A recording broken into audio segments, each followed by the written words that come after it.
Hola chicos, buenas tardes, ¿cómo están? Buenas tardes, profe. Hola, qué bueno que te veo, Alejandro. Me estaban preguntando algunos estudiantes que cuándo y cómo va a salir lo del registro, así es que quería ver si tal vez ya tenías definido algunas fechas de cuándo podrían registrarse y cuándo podría ser el examen. Claro, profe, ¿cómo está? Hola. Le mando la publicidad ya, porque eso ya está hecho y todo Ah, eso. buenazo, si tienes Ya, mejor como para ya irle, irle dando, ¿cómo es esto? Forma a a la inscripción, ¿no? Y ya, ver cuántas personas podemos tener, porque también vamos a poder dar cupos de descuento a los que no tengan el examen gratis. Entonces, podríamos incluso elegir unas personas adicionales que veamos que tienen posibilidades de certificarse por si desean esos descuentos. ya, profe. Mañana íbamos a hacer lo de la publicidad con el de la, ¿cómo es? Con la Asociación de Ingeniería de Sistemas. Sí, como tú quieras, como Por lo ustedes lo que vean. mañana creo que no hay clases en la tarde, entonces aprovechando que los estudiantes van a estar libres, que les llegue el correo.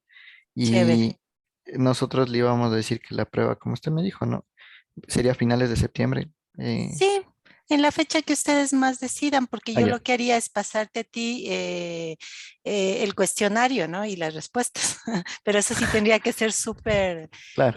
súper confidencial. Eso sí, Ajá, tenemos, tranquila, profe. sí. Eso, ya, profe. Entonces Eso. ya le envío la publicidad ya mismo.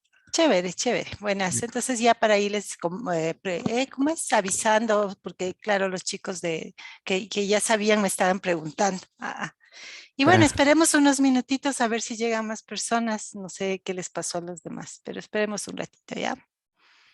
Es que como supuestamente hay también por lo de las polifiestas, se supone que dice, no hay clases. Por ejemplo, el de las clases de las 4 no iba a haber. Claro, y nosotros no vamos a tener mañana, pero sí quedamos pues que al menos una teníamos que tener. Lo que debimos haber hecho y no se me ocurrió es tener el martes Clase el martes, en sí. lugar de hoy. Entonces luego digo, claro, también podíamos tener martes, pero ya nada. Esperemos más bien un ratito porque hoy sí es importante lo que justamente hoy vamos a ver los tips de cómo resolver más rápido y tratar de maximizar los puntos que sacas en el examen de certificación. Entonces, por eso sí me interesa que tengamos hoy la clase. Esperemos un ratito y han de llegar. No les puse en el grupo, por si acaso. Ahorita les voy a poner, pero no lo puse antes. Ya les voy a decir.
Ok, muy buenas tardes.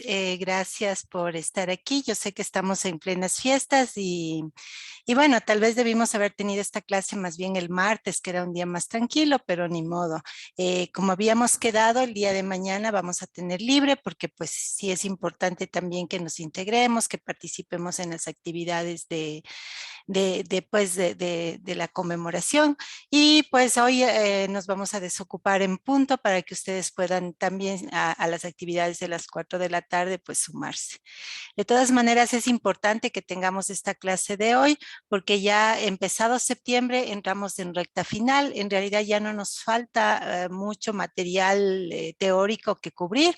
Hoy día vamos a ver el capítulo 2 y la próxima semana veremos los últimos 2 capítulos que nos queda, que es el 3, que es muy cortito, y el 4, que es con el que terminamos. Con eso ya cerraremos la teoría y pues ya nos estaremos preparando más bien para el examen del segundo bimestre, que va a ser justamente un examen de simulación de la certificación. Entonces, la idea es que sea lo más parecido posible en estructura y en tipo de preguntas a las preguntas que ustedes van a recibir si es que se animan a certificarse, ¿no?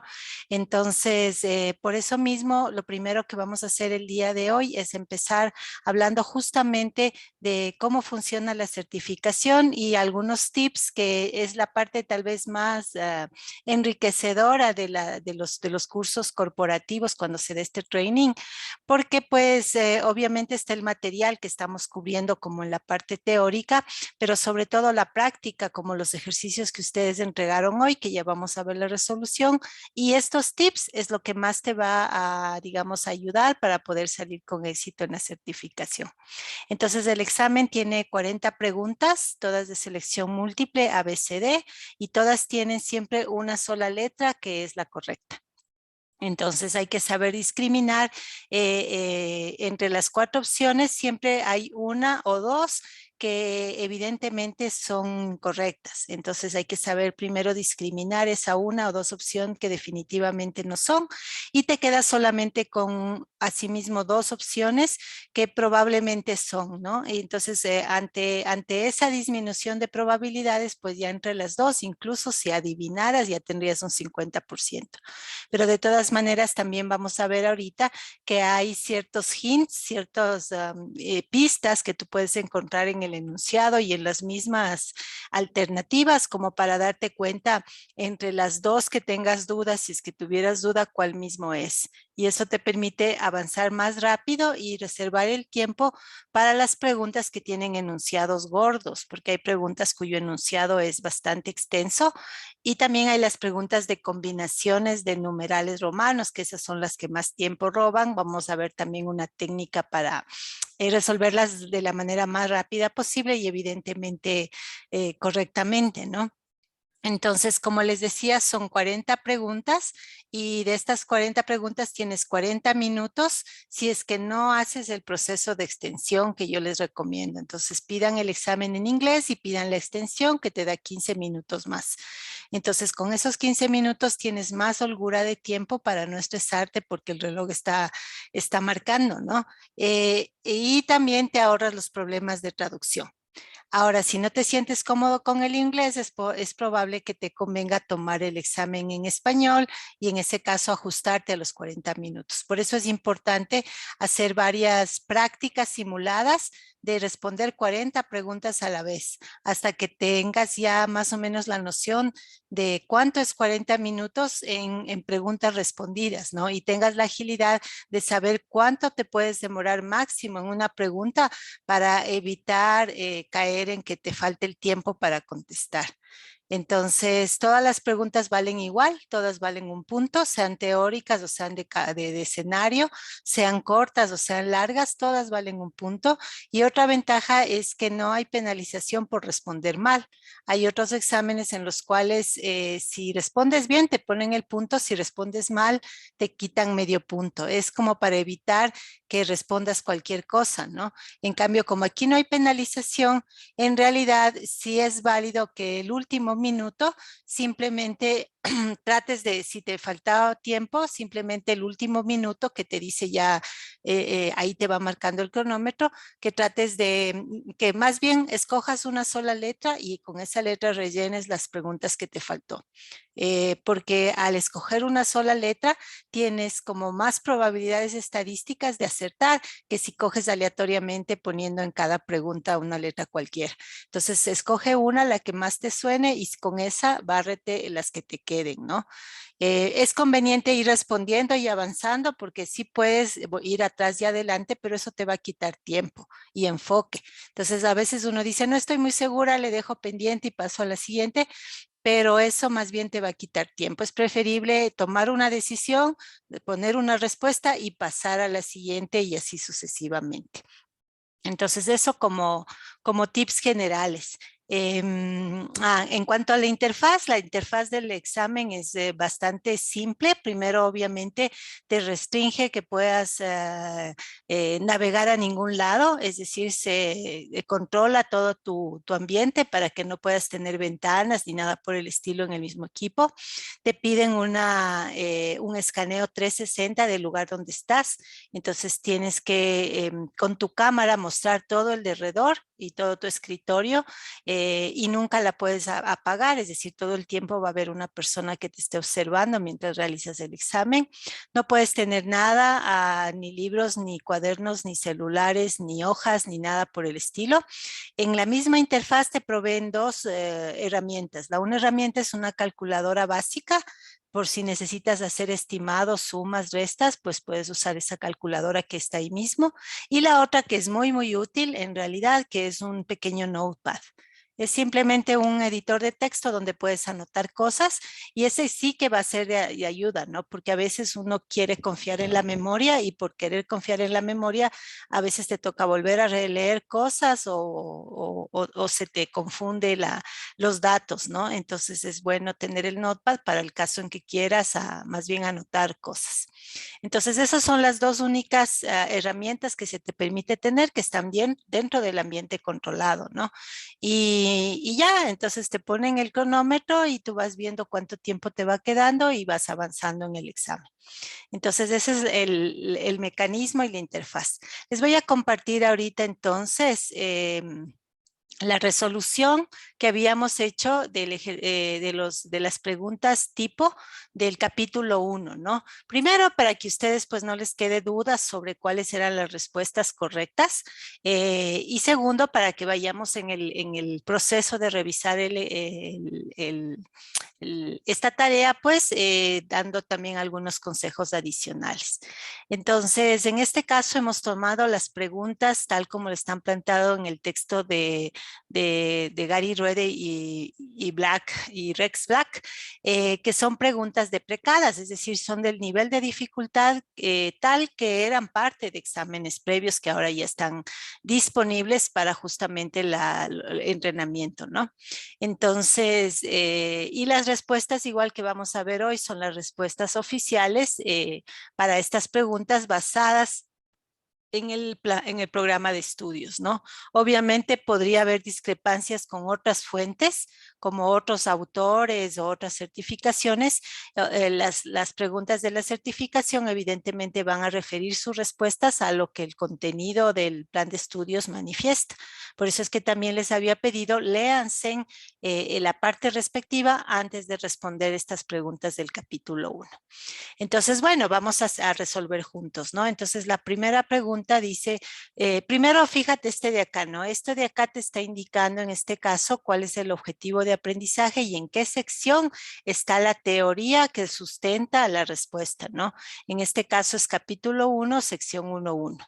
Entonces, de esa sección está sacado digamos, el fundamento teórico y la pregunta dice, ¿cuál de los siguientes escenarios describe una forma en la cual un defecto de software puede causar principalmente y directamente daños a una compañía? Entonces, lo primero que les recomiendo es léete una vez de corrido el enunciado así completito, ¿no? Sin parar a pensar ni nada, simplemente léete completo una vez. Y en la segunda vez, en la segunda lectura del enunciado, Ahí sí, párate a destacar los keywords o las palabras claves que te van a servir para contestar, ¿no? Entonces, ¿cuáles de los siguientes escenarios? Entonces, yo ya sé que en el ABCD van a venir escenarios. Describen una forma en la cual un defecto, entonces aquí ya me tengo que ubicar en el concepto de defecto, ¿no es cierto? Puede causar principalmente y directamente daños. Entonces, aquí el sustantivo es daños. Pero fíjate y ten mucho cuidado con eso en el examen, que el sustantivo daños está adjetivizado. Entonces, los adjetivos son bien importantes que los tomes en cuenta porque probablemente van a ser la clave para discernir entre una opción y otra opción que parece que aparentemente ambas serían válidas, ¿no? Entonces, te está pidiendo identificar daños causados por defectos, pero de manera principal y directa. Entonces, como te está pidiendo identificar daños directos, seguramente te va a plantear daños indirectos y tú vas a tener que discernir entre ellos los que sí sean directos y descartar los que sean indirectos. Entonces, fíjate que todo este razonamiento, claro, ahorita lo estoy haciendo demorado porque lo estoy hablando, no lo estoy verbalizando, pero todo este razonamiento lo haces en la segunda lectura. Y todavía no he visto las opciones porque no quiero sesgar mi entendimiento del enunciado con las opciones que me están dando. Entonces, primero hago mi análisis del enunciado libre de las opciones y ahora sí, lo siguiente es leerme las opciones en orden para irles señalando como posibles y como definitivamente negativas, ¿no? Entonces vamos a la primera. La primera dice un banco genera 5% de ingresos de comisiones de cajero, tiene una caída de red debido a un defecto de software. Entonces ahí hay un daño, sí. Entonces esta es una opción posible. ¿Es un daño directo o no? Entonces el banco genera parte de sus ingresos de comisiones de cajero. El cajero se cae, la red se cae, por lo tanto el cajero no funciona, deja de recibir parte de esos ingresos, por lo tanto hay un daño y ese daño es directo. Entonces es de hecho una opción válida y como ustedes ven está señalada porque de hecho es la opción correcta, ¿no? Pero analicemos el resto para ver por qué las otras las puedes descartar. Entonces, la siguiente, el producto es un software de navegación de automóviles, ¿ya? Entonces, te ubicas en el producto como tal, te muestra rutas a través de ríos, entonces navega automóviles con rutas en ríos, dice, ¿no? Utilizando el mismo icono para una balsa como un puente. Entonces, aquí hay un problema de interfaz en un software de navegación cuando muestra ciertas rutas. Entonces, ¿hay un defecto? Sí, el utilizar el mismo icono para balsa y para puente, dice, ¿no? Y ese defecto, este escenario está mostrando un daño directo por causa de este defecto. La verdad, no, ¿sí? Porque si bien es cierto, hay un daño potencial, así un daño directo no lo puedes ver ni cuantificar. Entonces hay un daño, pero no necesariamente directo. Entonces, entre A y B, la mejor opción más concreta de que sea daño principal y directo es A.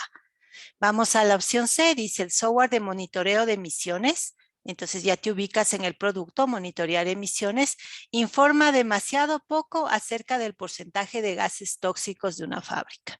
Entonces hay un defecto que es que la información que da es insuficiente y el contexto es que informa sobre gases tóxicos de una fábrica. ¿Sí? Entonces, de igual manera, hay un defecto que falta información, no proporciona la información completa. Hay un contexto donde puede haber un daño. Evidentemente, si los gases tóxicos sobrepasan un porcentaje, pues hay un problema medioambiental y puede haber un problema de la fábrica de cierre por incumplimiento de medidas ambientales, pero todo eso queda como en el aire, o sea, todavía no se ve ahí un daño directo, un daño principal, una afectación concreta desde el software hacia, en este caso, la fábrica, ¿no? Entonces cae en el mismo caso de B, entonces entre A, B y C sigue siendo tu mejor opción la A. De todas maneras, pues leamos la D, ¿no? Dice, un encargado de ventas escribe la letra L en donde debería estar el numeral 1. Típico error, ¿no? Entonces, al ser un encargado de ventas, esto es un usuario, ¿no? Entonces, digita L en lugar de 1. por lo que una propuesta importante no fue entregada a un cliente potencial. Entonces aquí hay un defecto, hay un error que comete el encargado de ventas. El defecto es que se mete mal un dato y como resultado, como vemos que hay una propuesta que se deja de entregar. Entonces nuevamente vemos ahí que hay un daño potencial, pero no es un daño directo, ¿no? Entonces B, C y D sí muestran defectos en el producto, sí muestran daños potenciales, pero no muestran algo que sea totalmente directo. Entonces la respuesta correcta viene a ser la A, ¿sí? Donde ves que inmediatamente que el defecto hace que la red se caiga, inmediatamente el banco empieza a perder plata. Entonces ese es el daño directo. La moraleja sería, primero analiza bien el escenario. Vamos a continuar con la pregunta número 2. Dice, esta es la típica, que es la que más te demora, ¿no? Y a veces te vienen varias de estas. Entonces, espera en tu examen de 40 preguntas a encontrar un buen número de preguntas que tengan esta estructura. Entonces, la estructura es un enunciado, que puede ser corto o largo, un conjunto de numerales romanos y luego tus opciones A, B, C, D, que son por lo general combinaciones entre los números romanos. ¿Sí? Entonces estas hay que aprender a manejarlas de manera ágil, ¿no? Entonces hay dos enunciados que debes leer en este caso, el enunciado, digamos, principal y el enunciado puntual con respecto a las opciones. Entonces vas a empezar por ahí, entonces dice aquí, considera la siguiente secuencia de eventos. Entonces al volverlo a leer te das cuenta, te queda claro que lo que vas a encontrar son eventos y lo que es importante es su secuencia, es decir, el orden en el que van a estar, ¿no? Entonces ya sabemos que las opciones romanas van a ser secuencias, ¿no? Y la pregunta como tal va a ser cuál de las siguientes afirmaciones es verdadera. Y entonces vemos que te piden diferenciar entre defecto, causa raíz y efecto. Y hay combinaciones. Entonces aquí es donde puedes utilizar tu papel, tu notepad electrónico que te viene para ir haciendo tus anotaciones de clasificación de cada romano en lo que te están pidiendo. ¿Eso es un defecto, es una causa raíz o es un efecto? Y en base a eso, puedes poder ir descartando opciones sin necesidad de leer todo, ¿no? Porque si lees todo secuencial va a ser muy largo. Entonces vamos a intentar eso. Vamos con el numeral 1. Dice, un jefe decide eliminar las revisiones de código en un intento de acelerar las pruebas. Entonces, como es jefe, es una decisión, digamos, de gestión, ¿sí? La decisión que él toma es quitar las revisiones de código. Y la intención que tiene o la razón de tomar esa decisión de eliminar revisores de código es para cuestión de tiempos, ¿no? Para acelerar las pruebas, para hacer que las pruebas demoren menos. Entonces, la pregunta es, el literal 1 romano, ¿es un defecto? ¿Es una causa raíz o es un efecto? Entonces, por descarte no es un efecto, ¿no es cierto? Podría ser causa raíz o defecto. Entonces, recordemos que el defecto es algo que se inserta a causa de un error, ¿sí? De una persona. Entonces, el jefe como tal, un defecto se inserta en el producto de software, ¿no? Entonces, el jefe como tal no le está metiendo mano al producto de software, está tomando una decisión. Entonces, las decisiones por lo general son causa raíz. Entonces, él no comete, más bien dicho, no hace una acción que inserta un defecto en un producto de software, lo que toma es una decisión de eliminar una actividad del proceso, que es la actividad de revisión. Entonces, esto por lo general, al ser de gestión, es una causa raíz. Entonces, puedes anotarte por ahí que el numeral 1 para ti es causa raíz. Y de una vez, como yo ya tengo esa definición, voy acá y veo cuáles de las letras marcan 1 como causa raíz. Entonces A dice que es defecto, entonces de hecho A ya descarto sin importar el resto de opciones. Como esta es para mí falso, ya A no puede ser. B lo mismo porque ahí dice que es un efecto, entonces también la descarto y solo me quedan C y D, en donde la opción 1 es causa raíz. Entonces fíjate que solo con la primera lectura yo ya me pude quedar con 2 opciones de las que me tengo que concentrar, que es C y D. Y ahora voy a ver por dónde guío mi cuestión. Entonces, si tú te fijas, entre C y D, lo único que varía es el 3, porque en ambas 2 son defecto y en ambas 4 son efecto. Entonces, el literal decidor es el 3. Y entre el 3, lo que yo tengo que darme cuenta es si 3 es un defecto o 3 es un efecto.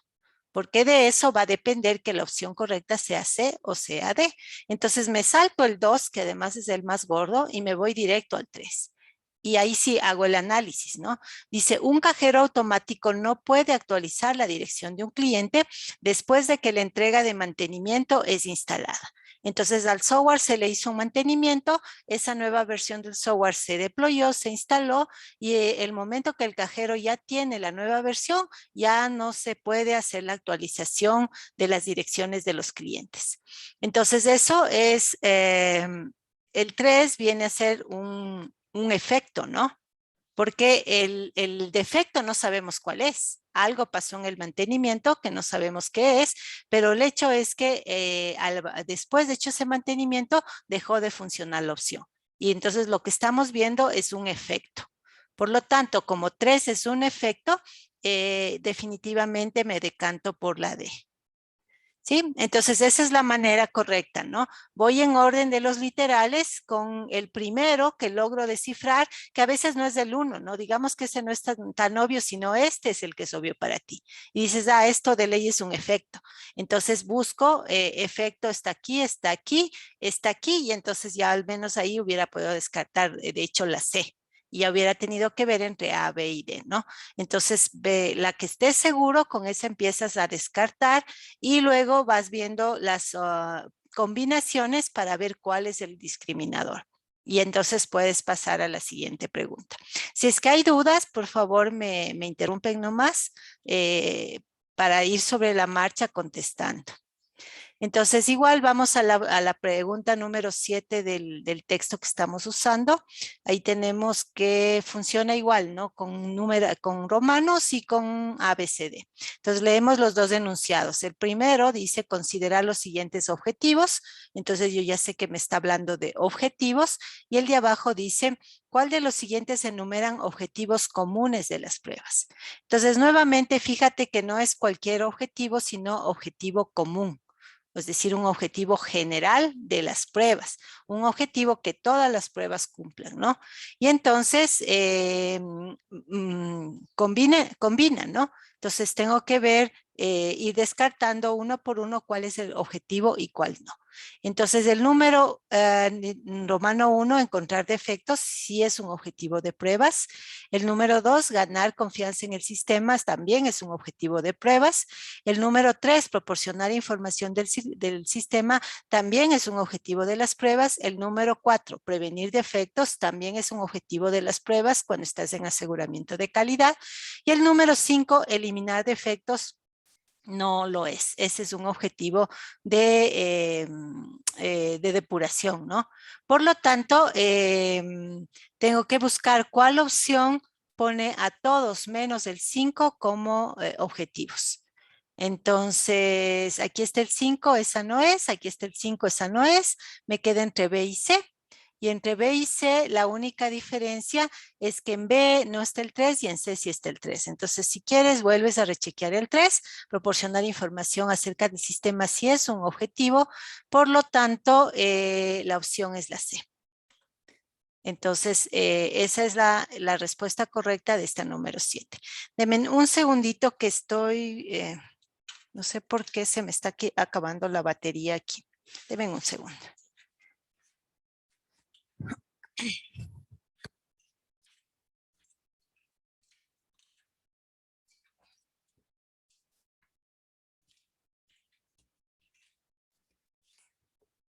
Listo, mil disculpas.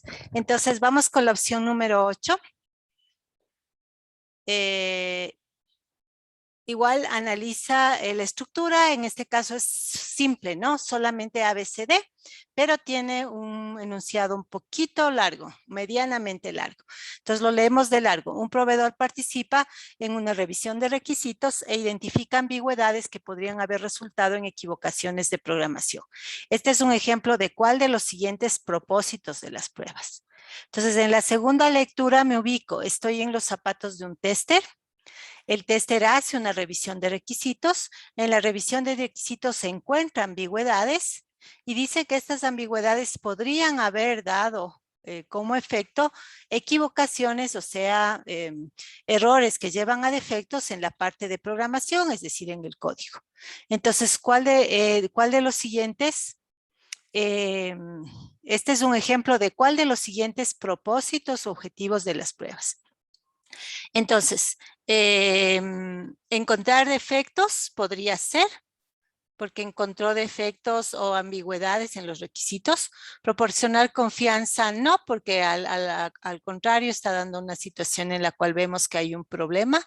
Prevenir defectos, puede ser, porque lo tienes que ver desde el lado de que al identificar ambigüedades en los requisitos, evita equivocaciones en programación. Entonces estaría entre A y C, y finalmente D, proporcionar información. En este caso no, eso es muy general.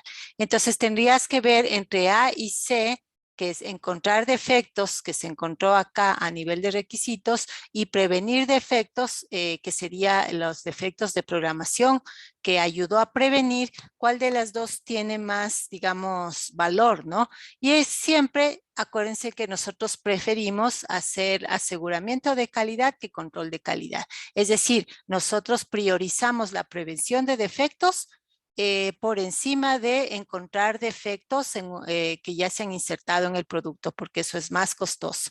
Por lo tanto, yo voy a preferenciar la opción del objetivo que tiene que ver con la prevención de los defectos, y esa es la opción que vas a escoger. Entonces, si ves que acá sí como que sí hay una, digamos, argumentación a favor de A y argumentación a favor de C. Pero lánzate siempre más por las opciones de aseguramiento de calidad que las de control de calidad. Te escucho, Miguel. Sí, profe, era justo lo que dijo ahorita de la argumentación, porque Uh-huh, en mi caso yo escogí la primera, uh-huh, porque en el libro justamente dice que el proceso de pruebas es un proceso que se da a lo largo de todo el ciclo de vida del software. uh-huh. Entonces, claro, mi justificación justamente era esa, que en este caso se encontró un defecto de requisitos, que era Así el es. defecto de ambigüedad, y Uh-huh. por eso es que yo le escogí esa opción en vez de la C. Ujú. Pero nota que te da esta parte que estaría de más. O sea, si la respuesta fuera la C, perdón, la A, encontrar defectos, esta parte de aquí estaría como de gana, ¿no? Podría haber resultado en equivocaciones de programación. Entonces, el podría haber resultado te da una idea de algo que ya no pasó, te da una idea de la prevención. Y nuevamente, ya te digo, ante la duda, si algo que te apunta te suena bien, haz el discernimiento entre la opción que es control de calidad, la opción que es aseguramiento de calidad, y escoge la que es aseguramiento, la que previene, que es justamente la opción C. Entonces, no sé si con eso, Miguel, te va a ayudar para poder tener más, digamos, seguridad en qué responder. ¿Te parece? Sí, profe, gracias. Chévere. Ok, porque la idea es pues que todos ustedes logren sacar la máxima nota posible, no solamente en mi examen del curso para pasarlo sin supletorio. Por cierto, para que nos podamos enfocar en este programa de estudios, el examen de segundo bimestre solo va a ser sobre el plan de programa de estudios del ISTQB. Como les decía, como una simulación de un examen real. Y el supletorio sí sería completo, de toda la materia de inicio a fin.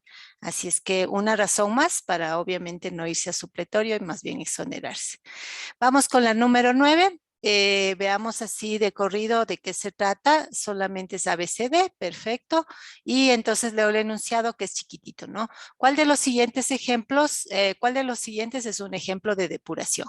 Entonces aquí el sustantivo principal es depuración, no tiene adjetivos, por lo tanto me va a averiguar el concepto puro y simple de depuración. Entonces, depurar es observar anomalías, ¿no? Depurar es repetir pruebas, ¿no? Depurar es preseleccionar defectos, ese concepto ni siquiera hemos visto en ninguna parte, temas de preselección. Y el último, corrección de un defecto, que evidentemente es ¿cómo es? El acertado, ¿no? Entonces, como sabemos, pues la depuración consiste específicamente, puntualmente, en corregir los defectos que han sido identificados en la parte de las pruebas, ¿sí? Entonces, eso es la depuración y siempre te va a ir al menos una o quién sabe 2 preguntas sobre depuración o qué diferencia es depuración de pruebas o qué diferencia es quién hace el rol. Por ejemplo, que te quiera preguntar si es que las personas de pruebas son los encargados de depurar y la respuesta es no. Los encargados de depurar serán desarrolladores, ¿sí? Entonces, eso es con respecto al concepto de depuración y la relación entre depuración y pruebas. Vamos a la pregunta número 10, igual es ABCD y el enunciado dice, ¿cuáles actividades están involucradas en las pruebas? Entonces, lo que vas a esperar encontrar en las opciones es actividades y queremos discernir las que corresponden o son parte del tema de las pruebas. Entonces, la opción A dice, las actividades de final del ciclo de vida de software, cierto, porque como dijo ahorita, como decíamos ahorita, todas las actividades están involucradas, ¿no es cierto?, para las pruebas, entonces las del final del ciclo de vida también. B, solo las actividades que evalúan productos de software. Esta ya de hecho es falso porque no puedes restringir a solo cierto tipo de actividades, que en este caso es directamente a productos, porque también puedes hacer pruebas sobre cosas que no son directamente el producto de software como tal, entonces B no es. C dice las actividades que involucran la ejecución de una prueba por el componente o sistema subvendido a pruebas. Esto es todavía peor que la anterior porque está diciendo solo actividades de ejecución de pruebas. Y como sabemos, la ejecución es solamente una parte del proceso de pruebas. Recuerda que el proceso de pruebas involucra parejas, ¿no? La primera es planificación y control de las pruebas, la segunda es análisis y diseño de las pruebas, la tercera es implementación y ejecución de las pruebas, entonces aquí está la ejecución, y la última que está separada es lo que le llaman la compleción o cierre de las pruebas. Entonces B y C no son, me queda entre A y D. Entonces leo A, D y dice las actividades a través de todo el ciclo de vida, incluyendo la planificación, preparación y evaluación. Entonces, efectivamente, yo puedo hacer pruebas sobre planificación. Por ejemplo, tú me puedes pasar el cronograma del proyecto de desarrollo. Y entonces yo lo reviso, la revisión es una forma de probar. Y en la revisión yo encuentro un defecto en donde veo que a una misma persona se le ha asignado una actividad de, no sé, una actividad de análisis de los requisitos con los usuarios de Guayaquil y con los usuarios de Loja el mismo día, ¿sí? Entonces, pues yo reporto esa anomalía y digo, no puede ser, porque la persona no se puede partir en dos y estar en Guayaquil y en Loja al mismo tiempo haciendo trabajo con 2 grupos distintos de usuarios. Entonces, fíjate cómo yo sí puedo hacer una prueba que se llama revisión de un documento o de un entregable de planificación y reportar defectos o anomalías en ese documento, ¿no?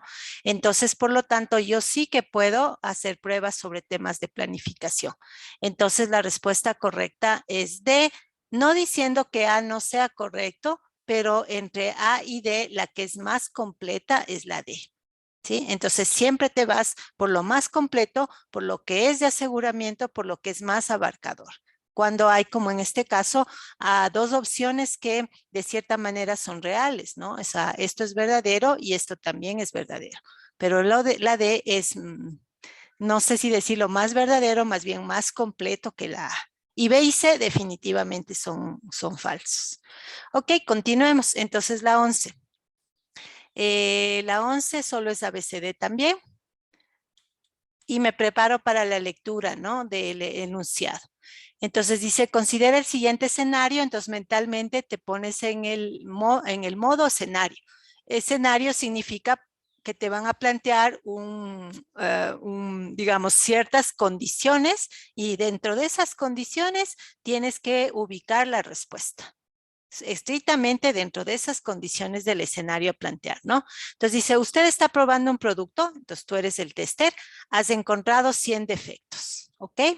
2/3, ahí puedes ya empezar a hacer las cuentas, 2/3 de 100 es como 66 defectos, están en la interfaz de usuario. ¿sí? Entonces ya puedes imaginarte ahí los bugs, 66 bugs en interfaz y módulos de control de acceso, es decir, el login y la pantalla de login y password, ¿no? Mientras que los restantes 33 están esparcidos en los otros 6 módulos. Entonces ya puedes imaginarte los otros módulos del sistema con unos puntitos rojos por ahí, que son los 33 restantes de defectos, ¿no? Dice, ¿cuál de los siguientes es el principio que más aplica? Entonces aquí es donde debes recurrir a tu conocimiento de los 7 principios de software que se estudiaron en el capítulo 1, ¿no? Y si no te lo sabes de memoria, no importa, porque lo que tienes que hacer más bien es seleccionar de los que te dan acá, ¿no? Entonces el primero, agrupamiento de defectos, de hecho es, porque ya estamos viendo que me está diciendo que 66 de los 100 están agrupaditos entre la interfaz y la parte de control. Y el 30% restante está esparcido en todo el resto del sistema. Entonces, de hecho, la opción es clustering. Entonces, yo la verdad ya ni siquiera me leería la ABCD. Pasaría a la siguiente pregunta, que a lo mejor esa sí es difícil y se requiere más tiempo, ¿no?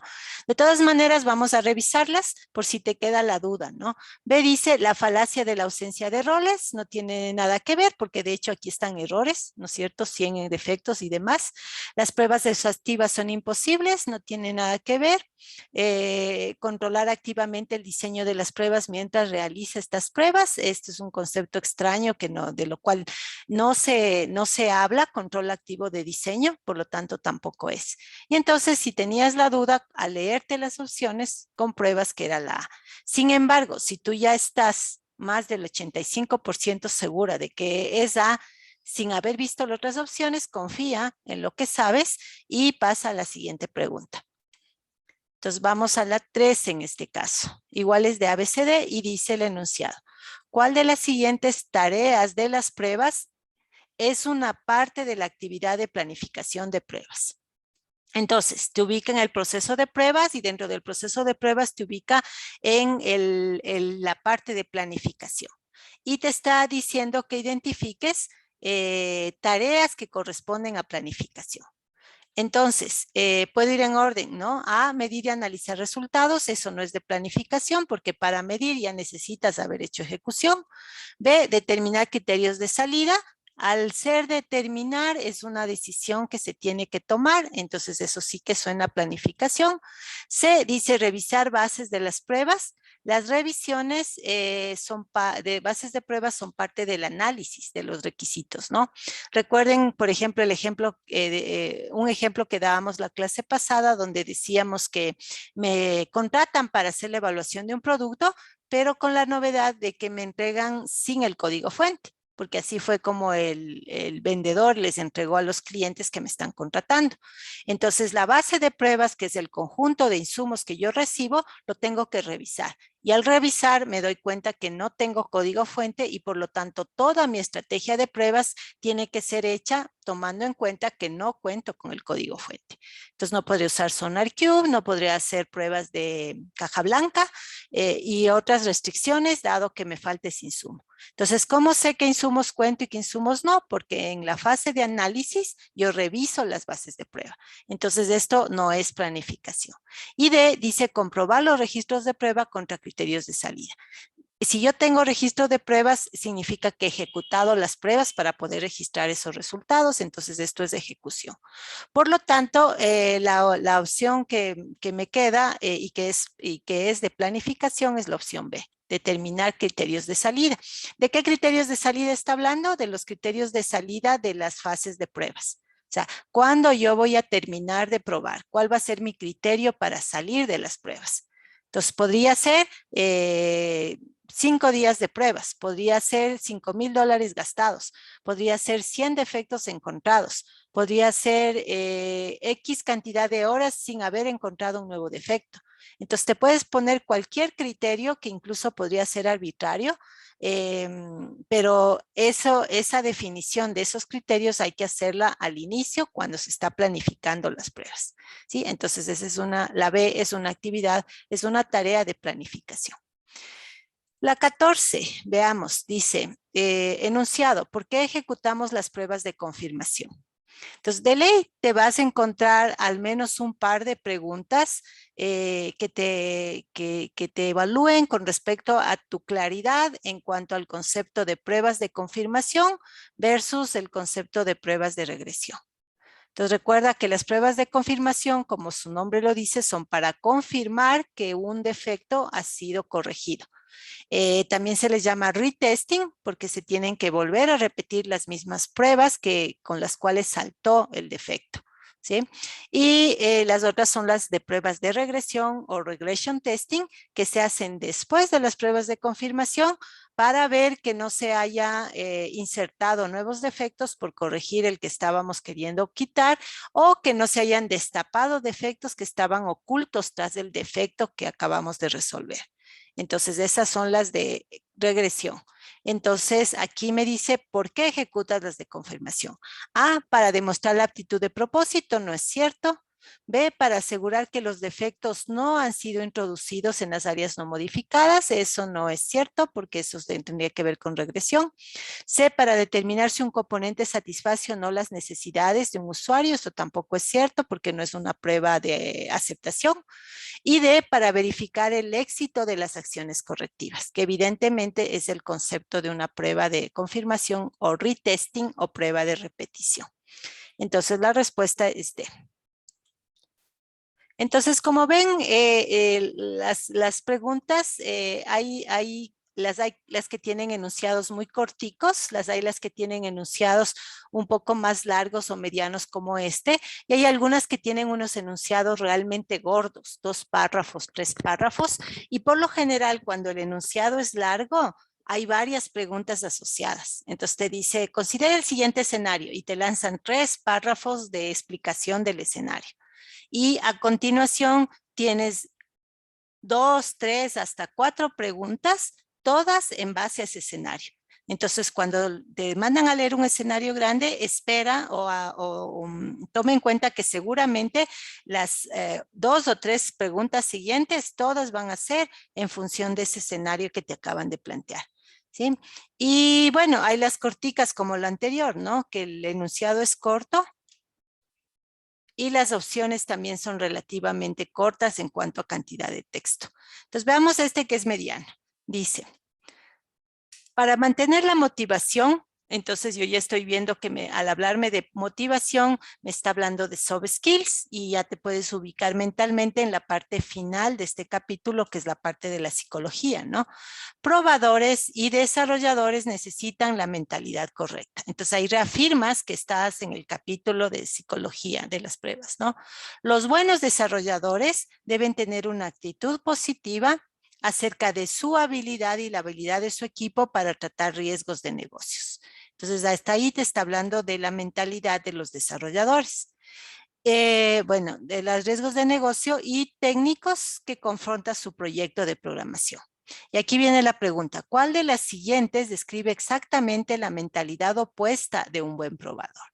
Entonces, primero, te está hablando de mentalidad opuesta, es decir, la que se contrarresta con la mentalidad del desarrollador y te está diciendo que sea una descripción exacta.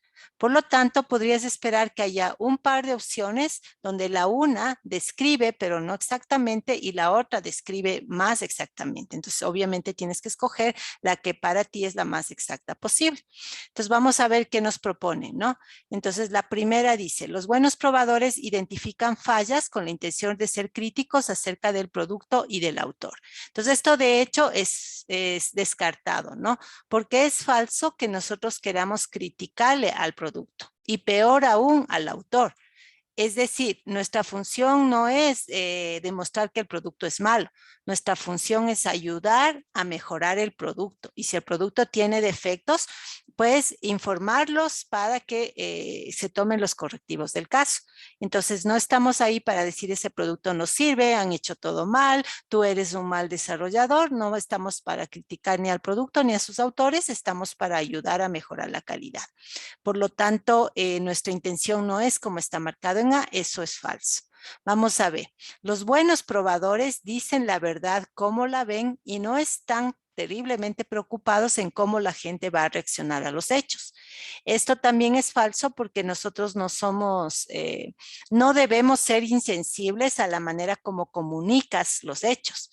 De hecho, necesitamos tener una comunicación asertiva para poder dar para poder dar malas noticias, porque si tienes que decir, sabes que, si encontré defectos, ¿no? Sabes que no puedes salir a producción, sabes que toca hacer más pruebas. Entonces, sí te toca dar noticias malas o que afectan el desarrollo del proyecto, pero tienes que darlas de tal manera que evites el conflicto. ¿Sí? Que te des cuenta que hay del otro lado gente que puede sentirse susceptible y tienes que evitar que haya reacciones negativas de las otras personas, en este caso de los desarrolladores. Por lo tanto, tampoco B es nuestra intención. Entonces, ni A ni B. Vamos a la C, que es la correcta de hecho.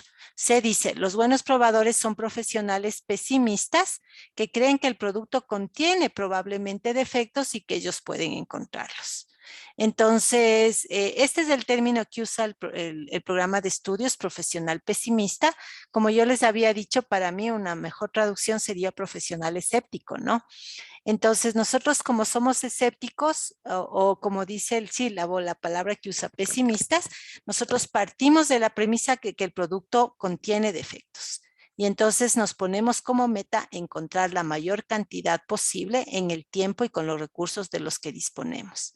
¿Sí? Entonces, eso sí que es parte de nuestra mentalidad.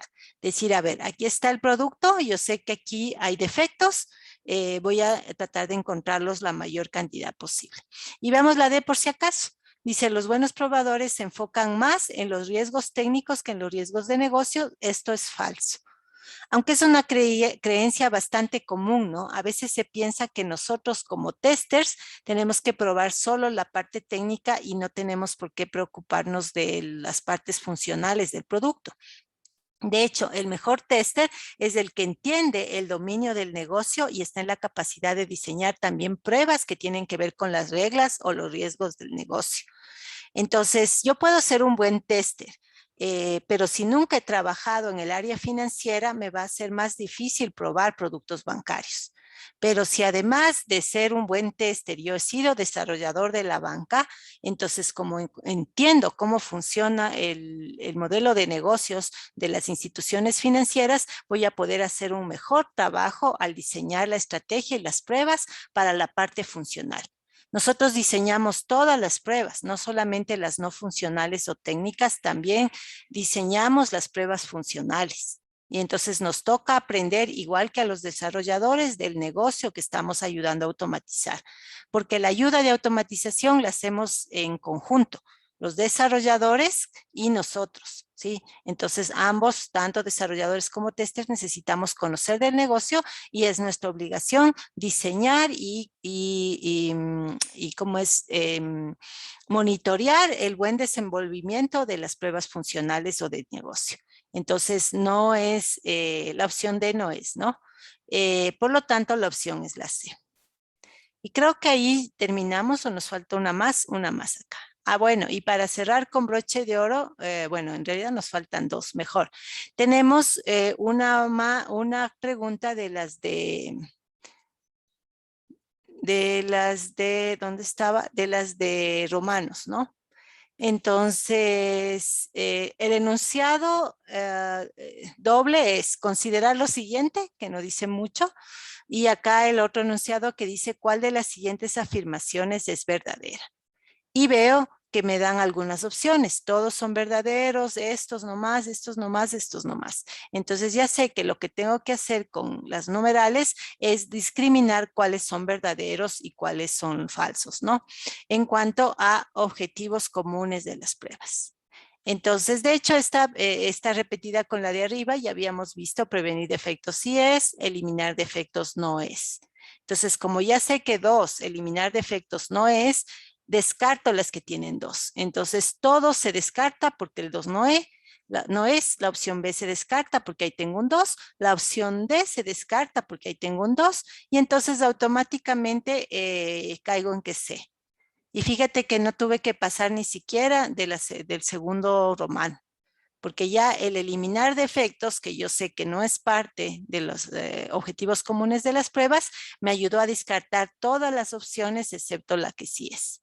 Y entonces ya ni siquiera necesitaría leerme la 3, la 4, la 5, ni ver las otras opciones, ni ver nada más, porque ya solo por descarte es C. Eso es a lo que me refería con esta, digamos, camino corto de hacer esto, ¿no? Y digamos que ahí se me acabó el tiempo y que todavía tenía como 5 preguntas y tengo como 40 segundos. Entonces, evidentemente, no voy a avanzar a leerme todo esto y peor aún a decidir. Toma una letra, de hecho, ten ya pensada la letra que vas a usar. Entonces, tú ya decides con anterioridad, antes de entrar al examen, que tu letra de comodín va a ser, no sé, la B, por decir algo. Y entonces, si llega el momento de usarla, simplemente rápidamente pon B, pasa a la siguiente, pon B a la siguiente, pasa a la siguiente, así hasta que te desconecte, porque cuando ya se te acabe el tiempo, te da una holgura de unos 30 segundos, un minuto a veces, como para que termines la última y cierres. Entonces, en esa holgura de minuto, tú simplemente con tu letra comodín llena todo lo que te falte. Eso obviamente ya no es, digamos, demostrar tus conocimientos, ¿no? Pero sí es tratar de ayudarte a maximizar los puntajes, porque quizás podría ser que pierdas la certificación por 1 punto, por 2 puntos, que probablemente este último, digamos, esta última acción de poner la letra comodín te puede significar la diferencia, ¿no? Entonces vale la pena hacerlo ya como recurso último cuando ya el tiempo se termina. Y bueno, vamos a leer entonces el 25, fíjate el enunciado que ya está un poco más gordo, ¿no? Dice, estás ejecutando una prueba escrita que otros probadores la han ejecutado previamente. Entonces ya es una prueba preexistente que ahorita tú la estás ejecutando también. Dice, adicionalmente, esta prueba ha encontrado defectos previamente y estos defectos han sido confirmados para ser corregidos. Entonces ya se ha usado y ya ha tenido resultados positivos, que es defectos que ya han sido llevados a corrección. Entonces, el jefe de pruebas le recomienda a usted variar la forma específica en la que usted ejecuta las pruebas. Así, por ejemplo, el orden de ciertas acciones, la utilización de ratón versus teclas de acceso rápido, ciertos valores de entrada específicos, basadas estas variaciones en la manera en que los usuarios van a utilizar el sistema. Entonces, dado ese escenario, ¿cuál de los siguientes es un principio de las pruebas que podría explicar por qué el jefe de pruebas te pide eso, ¿no? Y ahí, si ya tu memoria te la traes con los principios, ya te debe sonar que está hablando de la paradoja del pesticida, ¿no? Que es la que te decía que si usas del mismo pesticida toda la vida, la plaga desarrolla resistencia. Y entonces ya no le salvas al cultivo del problema. Entonces, entonces como yo ya tengo la palabra pesticida en la mente, rápidamente busco dónde dice pesticida y por eso me voy. Y ya no necesito leer las demás. Claro, si tengo dudas, ahí sí me toca ir a ver o será la A, o será la B, o será la D. Pero si estás seguro o segura, pues ya, vea la opción, escógela y pasa a la siguiente. No releas una pregunta que ya tienes un 85% de seguridades de que estás bien. Y por lo general, quédate con tu primera impresión, porque también está demostrado estadísticamente que la segunda impresión tiene menos probabilidades de ser cierta que la primera. Entonces, digamos que mi primera impresión fue la C, en un 85%, y mi segunda impresión era la B. Y entonces yo termino, me sobra tiempo y como me quedé con esa duda, regreso y le cambio a la B. Entonces, lo más probable es que tu primera impresión haya sido la correcta por estadísticas. Entonces, de preferencia, quédate con tu primera impresión, ¿sí? Entonces, eso básicamente el recorrido que quería hacer hoy, aunque nos ha tomado la mitad de la clase, pero creo que eso les va a servir muchísimo, no solamente en el examen de este curso, ni en la certificación que vamos a tratar de tomar todos, sino en general en todas las certificaciones y exámenes que trabajan con modalidad de selección múltiple. ¿Sí? Porque más o menos todos los exámenes siguen la misma estructura y la misma lógica. De 4 opciones, una es totalmente descartable, a veces 2, y de las dos que te quedan hay un truco que tiene que ver con un adjetivo o que tiene que ver con cuál de las dos es más abarcadora o que tiene que ver con cuál de las dos da la opción que es más, digamos, desde la perspectiva de solventar un problema, la que los resolvería mejor. Por ejemplo, cuando veíamos esa, si era prevención de defectos perdón, si era aseguramiento de calidad o control de calidad, entonces como el aseguramiento pega más que el control, entonces me voy por la opción de aseguramiento, que es la que abarca más, la que beneficia más. Entonces, por ahí va cuando entre dos opciones no sabes cuál es. Y siempre con haber tenido la precaución de revisar el contenido, vas a saber así casi directamente cuál una, al menos una, es totalmente descartable porque está totalmente fuera de contexto, porque habla de cosas o de términos que no estaba para nada en el sílabo o porque de plano dice algo incorrecto. Entonces, hasta ahí con la revisión. No sé si hay alguna pregunta que quieran hacer. Voy a tomar la asistencia. Si me ayudan con los vistos, por fin. Gracias, Alejandro. Me faltaría, no, ya estamos todos, chéveres. Gracias a todos por contestar. Estábamos conversando con Alejandro previo al inicio de la clase de hoy y bueno, ya se les va a informar a ustedes, me parece que a través de la asociación, el mecanismo para registrarse y poder participar en obtener los 2 cupos gratuitos para exámenes. Y también va a haber la posibilidad, porque estuve conversando esta semana con Alemania nuevamente, de que otras personas que en el examen que vamos a tener demuestren su potencial de pasar el examen puedan recibir cupones de descuento. Entonces, en ese caso no te sale gratis, pero sí te sale a un precio preferencial por ser estudiante de la facultad. Entonces, creo que vamos a poder abrir 2 gratuitos y algunos cupos con descuento para si deseas invertir, pues dar el examen. Eso nada más con respecto a esta parte, digamos, de técnicas, ¿no? Y bueno, en lo que nos queda de tiempo vamos a revisar el capítulo que nos corresponde el día de hoy. Entonces, permítanme compartirles pantalla. No sé por qué siempre se me comparte como no deseo. Déjenme ver. Ok, ya sé qué es lo que estoy haciendo mal, creo. Ahí está. Entonces les voy a compartir las diapositivas que se pueden descargar del aula virtual, que tienen que ver, que resumen, más bien dicho, los elementos principales que tienes que tener claros para el capítulo 2 del programa de estudios de la certificación. Entonces, déjenme ubicar las diapos. Aquí están.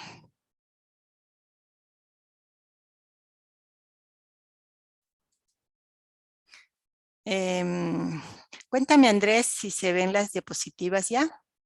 Por fin. Sí, profe, sí se ven. Muchas gracias. Ok, entonces, como siempre, en estas diapositivas he tratado de resumir para ustedes los principales aspectos teóricos de este capítulo que se denomina las pruebas en el SDLC, que son las siglas de Software Development Life Cycle o ciclo de vida de desarrollo de software. A no confundir con el ciclo de vida del software, ¿no? Entonces, la diferencia es que el ciclo de vida del software, sin la palabra desarrollo, implica las etapas por las que pasa el software durante su vida. Si le hicieras cuenta que fuera un ser vivo, las etapas del ciclo de vida de un ser vivo son nacer, crecer, opcionalmente reproducirse y morir, ¿no? Entonces, esas mismas etapas, pero transformadas a las etapas en la vida de un software. Ese es el ciclo de vida del software. Pero aquí estamos hablando del ciclo de vida del desarrollo del software, es decir, las etapas por las que pasa un proyecto de desarrollo de software desde el principio hasta el fin, desde la planificación del proyecto hasta el cierre del proyecto de desarrollo.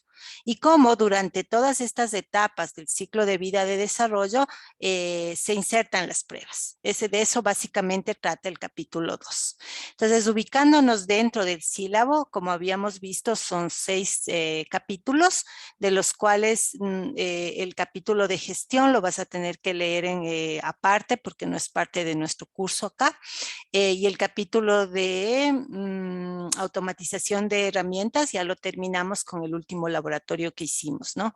Entonces, por lo tanto, la próxima semana vamos a ver este capítulo que es muy corto, las pruebas estáticas, y vamos a cerrar con el capítulo de técnicas de pruebas.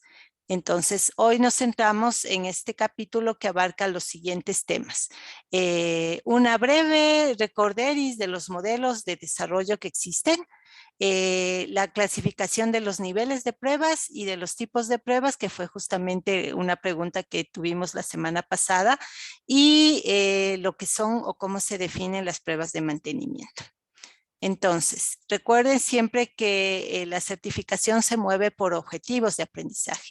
Entonces, cada sección tiene sus objetivos y la idea es que al revisar la fundamentación teórica, tú estés en la capacidad de cumplir con esos objetivos. Entonces, para la sección 2.1 son estos dos. Primero, que tú puedas explicar las relaciones que existen entre las actividades de desarrollo de software y las actividades de prueba dentro de un ciclo de desarrollo. Y la relación es muy simple y esta es una regla de oro que si la pones en tu cabeza, pues te va a servir siempre, no importa la tecnología con que desarrolles, no importa los modelos o procesos que utilices para desarrollar. La regla es muy simple y dice, por cada actividad de desarrollo necesitas tener una actividad de pruebas y punto. Entonces ahí ya no importa cómo se llaman las fases, cuáles son las actividades, cómo se llama el proceso de desarrollo, si es ágil o no. El hecho es que si hay una actividad de desarrollo, tiene que haber la pareja que es la actividad de pruebas correspondiente. Y esa es la relación. Segundo, identificar las razones por las que los modelos de ciclo de vida de desarrollo deben adaptarse al contexto del proyecto y del producto. Entonces ahí básicamente lo que quiere decir en esta parte es que para decidir qué proceso de desarrollo utilizar hay que hacerlo partiendo de las especificidades del proyecto que tienes al frente y del producto que se va a desarrollar con ese proyecto. Entonces, las empresas que toman la opción de, a ver, aquí trabajamos todo Scrum, ¿sí? Y no importa si el proyecto es chico o grande, si es de poco dinero, de mucho dinero, no importa si el proyecto es para una financiera o para una fábrica o para una universidad, no importa nada del proyecto ni nada del producto, como aquí trabajamos con Scrum, todo se hace con Scrum. Ese es un enfoque equivocado, acorde a lo que dice esta propuesta del cuerpo de conocimiento de la ingeniería de pruebas. Debemos partir al revés. Por cada proyecto que yo reciba, tengo que analizar las características de ese proyecto. Con cuánto personal voy a poder contar, con cuánto tiempo, con cuánta plata, qué restricciones tengo en cuanto a la parte legal, en cuanto a la parte de tecnología, y luego analizar el producto que me piden, ¿no? Este producto es un producto, no sé, standalone, va a ser un producto para la nube, en qué vertical de negocio se ubica, es un producto comercial o es un producto, digamos, del gobierno, yo qué sé, un poco también entender el alcance funcional del producto y con esos elementos decidir qué ciclo de vida te conviene, digámoslo así. Y una vez que tienes el ciclo de vida de desarrollo o el proceso de desarrollo decidido, le tienes que emparejar con actividades de pruebas. Entonces, claro, para yo planificar la parte de las pruebas, necesito saber cuál es el proceso de desarrollo que se está utilizando. Entonces, yo no puedo empezar mi trabajo de planificación de calidad sin tener ese insumo de saber cuál es el proceso que los desarrolladores van a utilizar. Esas son las dos cosas, los dos elementos de objetivos de esta primera parte. Entonces, bueno, aquí seguramente está ya desarrollado algunas de las cosas que ya dije, pero vamos a revisar rápidamente, ¿no? Entonces, algunas de las características. La primera, y que es la regla de oro, cada actividad de desarrollo debe tener una actividad de prueba correspondiente. La segunda, cada nivel de prueba tiene objetivos de prueba específicos. Entonces, los niveles tienen una razón de ser. Y es que al poner, al organizar la estrategia de pruebas por niveles, tú te puedes enfocar en cosas específicas en cada uno de esos niveles y puedes ir avanzando progresivamente en la ejecución de tu estrategia de pruebas. Y los niveles que se proponen son niveles que han sido ya probados, que funcionan en proyectos reales exitosos. Entonces, por eso nos conviene simplemente ascribirnos a la escalera de niveles que propone la certificación y que en general es aceptada a nivel mundial, que es la siguiente, ¿no? El primer nivel es pruebas de componentes, el segundo nivel pruebas de integración, el tercer nivel pruebas de sistemas y el cuarto nivel pruebas de aceptación con usuario final. El segundo nivel, pruebas de integración. Entonces, son como niveles de un juego, ¿no? Para yo pasar al nivel de integración, primero debo aprobar el nivel de componentes. Para pasar al nivel de sistemas, primero debo pasar el nivel de integración. Y para pasar a pruebas de aceptación, primero debería aprobar el nivel de pruebas de sistemas. Entonces, son niveles progresivos y en cada nivel me enfoco en otro tipo de cosas que ya vamos a ver a continuación. Este también es muy importante. El análisis y diseño de pruebas de un nivel comienza durante la actividad de desarrollo correspondiente y de preferencia al inicio de la misma. Entonces, por ejemplo, si yo voy a hacer la actividad de codificación, ¿no? Voy a crear código. ¿Cuándo empiezo a analizar y diseñar las pruebas del código? No cuando termino de codificar, sino cuando empiezo a codificar.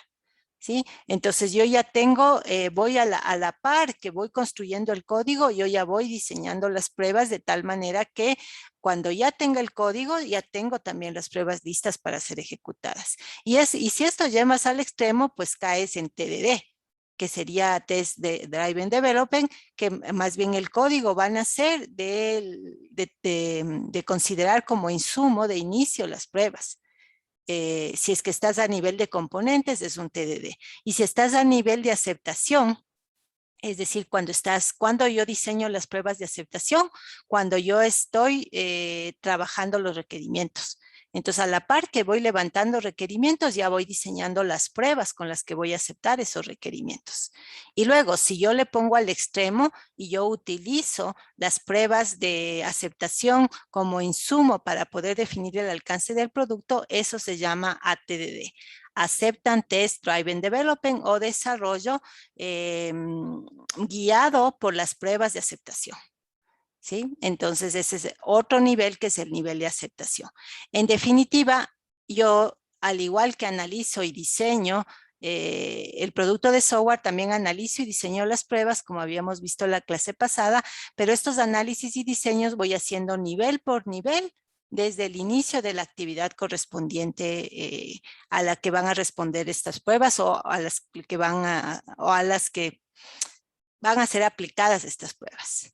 El siguiente dice, los testers o probadores participan para definir y refinar requisitos y diseño. Entonces, esto es bien importante porque se rompe el mito de que los testers solamente ejecutamos pruebas sobre lo que ya está hecho en el producto de software. Si así fuera, no ayudaríamos jamás al aseguramiento de la calidad, solo estaríamos para hacer control de calidad post-mortem, una vez que ya todo pasó, ¿sí? Pero nosotros sí que podemos participar y debemos participar activamente, sobre todo en entornos ágiles, en la identificación de los requisitos, en el refinamiento de los requisitos y también en las decisiones de diseño. ¿Sí? Para ello, evidentemente, tenemos que estar capacitados para poder opinar y por eso se dice que los testers tienen que previamente haber pasado por la experiencia de ser desarrolladores. Desde esta perspectiva, ser un tester o el rol de tester es una promoción del rol de desarrollador. Es decir, tú empezarías tu carrera siendo programador, solamente lanzas código, de ahí pasarías a ser desarrollador, que ya es como más amplio porque no solamente haces el código puntual que te piden, sino que ya puedes intervenir en temas de diseño, por ejemplo, incluso hasta de requisitos. Y después de ser desarrollador, tu siguiente promoción sería tester. ¿sí? Entonces, como tester y como ex desarrollador, tú puedes y debes opinar en temas de requisito y diseño. Y porque además necesariamente te vas a involucrar en las pruebas o revisiones de productos de trabajo como historias de usuario, diseños de bases de datos, diseños de interfaces, arquitecturas, etcétera, ¿no? Y estas revisiones las vas a hacer tan pronto como existe una versión de borrador. Entonces ya está el primer bosquejo del modelo de base de datos, entonces a ese borrador de la base de datos, nosotros como tester ya le hacemos la primera revisión. Damos nuestros criterios y con eso se retroalimenta la versión 2 de ese modelo. E iteramos tantas veces como sean necesarias hasta que nosotros, que somos los de calidad, digamos, ok, creemos que el modelo de base de datos está lo suficientemente depurado. Ojo que no estoy diciendo ya no tiene defectos, ¿no? Porque nuevamente, por el principio que vimos, siempre van a haber defectos, pero ya hemos eliminado todos los que humanamente hemos podido encontrar. ¿Sí? Y entonces trabajamos desde las versiones de borrador porque ahí es donde haces aseguramiento de calidad. Y como decimos siempre, las actividades de prueba deben comenzar en las etapas más tempranas. Hay que hacer pruebas tempranas. En cuanto al glosario, pues se trabaja con la versión cascada que se llama el modelo B, en donde vamos a ver que en la B que se forma, que es una B de vaca, la parte que baja es el modelo cascada y la parte que sube son los niveles de pruebas. Ya vamos a ver un gráfico en la siguiente diapo. Y otra cosa a tomar en cuenta es que, como vimos en las preguntas que acabamos de resolver, nosotros somos responsables de probar tanto lo funcional como lo no funcional. Entonces, ¿qué es lo funcional? Pues lo que especifica lo que el sistema debe realizar. ¿Sí? Entonces debe sumar, debe restar, debe matricular en línea a las personas, debe diagnosticar el cáncer, debe medir gases tóxicos de la fábrica, lo que debe hacer. Eso es lo funcional. ¿Sí? Que deberá venir en una especificación de algún tipo, ¿no? Caso de uso, historia de usuario, documento IEEE 830, no sé, cualquier cosa, especificación formal en lenguaje algebraico, lo que sea que se haya decidido usar como mecanismo digamos, de especificación, ¿no? Entonces, eso es lo funcional, lo que debe hacer. ¿Qué es lo no funcional? No es complementario a lo que debe hacer, lo no funcional es cómo lo debo hacer. Entonces, en el cómo puede estar, lo debe hacer con esta seguridad, lo debe hacer con esta usabilidad, lo debe hacer con este tiempo de respuesta, lo debe hacer con esta disponibilidad. Entonces, lo funcional es el qué, lo no funcional es el cómo. Entonces, del producto de software yo tengo que medir qué tan completo hace lo que tiene que hacer y tengo que medir cómo lo hace. ¿Sí? Entonces, un requisito, esto está relacionado con los atributos de calidad, evidentemente, que son los dados por la 25.000, ¿no? Por la norma. Entonces, de ambas cosas nos ocupamos. Acuérdense en eso siempre, no solamente de los riesgos técnicos o de la parte no funcional del sistema, también de la parte funcional. Y bueno, este es el grafiquito, ¿no? Entonces, todo parte de un concepto, de una conceptualización, y entonces, dada esa conceptualización, así a ti se te ocurre ahorita la idea de oro para una aplicación móvil, que se va a vender $1 por descarga y vas a tener 1.000.000 de descargas. Entonces, ahí está tu primer millón, ¿no? Entonces, ese es tu concepto, ¿no? Entonces, se te ocurrió este aplicativo que hace esta cosa que no vamos a decir porque nos roban la idea. Entonces, tienes aquí el concepto y por lo tanto empiezas el ciclo clásico, ¿no? Capturar requisitos, diseñar el sistema, implementar el sistema. Entonces, hasta ahí sería el cascadita, ¿no? Ahora, nota el otro lado de la B. En el otro lado de la B se reflejan los niveles. El nivel inicial, que es pruebas de componente, el de pruebas de integración, luego de pruebas de integración, las pruebas de sistemas y finalmente las pruebas de aceptación. Y una vez que terminas con éxito las pruebas de aceptación, puedes deployar el sistema. Ahí sí ya le puedes poner en el Google Store o en el store que vayas a ponerle para que la gente te compre y te hagas millonario, ¿no? Entonces, aquí lo interesante es ver cómo, tal como veíamos en la diapositiva anterior, el diseño de las pruebas de cada nivel se hace al inicio de la fase de desarrollo respectiva. Entonces, si yo estoy en análisis de requisitos, aquí yo voy diseñando las pruebas de aceptación. Cuando yo paso a la fase de diseñar, aquí yo voy también diseñando las pruebas de integración y de sistemas. Y cuando paso a la fase de codificar, aquí voy diseñando las pruebas que voy a hacer sobre los componentes programados. Entonces, los diseños de las pruebas se hacen a la par de las actividades de desarrollo correspondientes. Y claro, una vez que pase el tiempo y ya tengo el producto, ejecuto la prueba también, ¿no? Entonces, apenas tengo un borrador de requisitos, ejecuto las pruebas de requisitos. Apenas tengo un borrador de diseño, ejecuto las pruebas de diseño que diseñé yo mismo. Y lo mismo código, ¿no? Entonces, así es como debe funcionar. La sincronía que se da entre las actividades de desarrollo y las actividades de prueba. Otro concepto importante que te van a tomar en la certificación es la diferencia entre verificar y validar. Entonces, en este gráfico sacado del libro de Blacks y Rueda, te muestra en azul lo que serían validaciones y en el color rojo, que casi no se ve, lo que serían verificaciones. Entonces, la validación te permite comprobar que se ha construido el producto correcto. Y la verificación te permite comprobar que se ha construido el producto correctamente. Entonces, tú necesitas que el producto sea correctamente construido y que sea el producto correcto. Entonces, para ver que sea el producto correcto, no importa en qué etapa estés, fíjate, todas las líneas azules, siempre validas contra los requisitos. Aquí se acabó requisitos y aquí tengo una especificación de requisitos. Entonces, terminé de codificar, veo si, terminé de diseñar, veo si el diseño se corresponde a los requisitos. Terminé de codificar, veo si el código se corresponde a los requisitos y así sucesivamente. ¿Sí? Siempre vuelvo a los requisitos como mi piedra angular para determinar si es el producto correcto. ¿Sí? Si mi requisito era hacer un terno para la boda de alguien y lo que yo hice fue un calentador, entonces no construí el producto correcto, ¿sí? Porque no cumplí con el requisito y a su vez eso significa que no cumplí con la necesidad. Sin embargo, puede que este calentador que hice esté muy correctamente realizado, con buenas costuras, con buenos acabados, con buena tela, etcétera, ¿no? Entonces podría ser un producto correctamente elaborado, pero ser el producto incorrecto. Entonces, la verificación me permite justamente ver que lo haya elaborado correctamente. Entonces, por eso es que yo, cuando termine un diseño, regreso a ver si ese diseño se corresponde con lo que me pidió el paso anterior, que es los requisitos.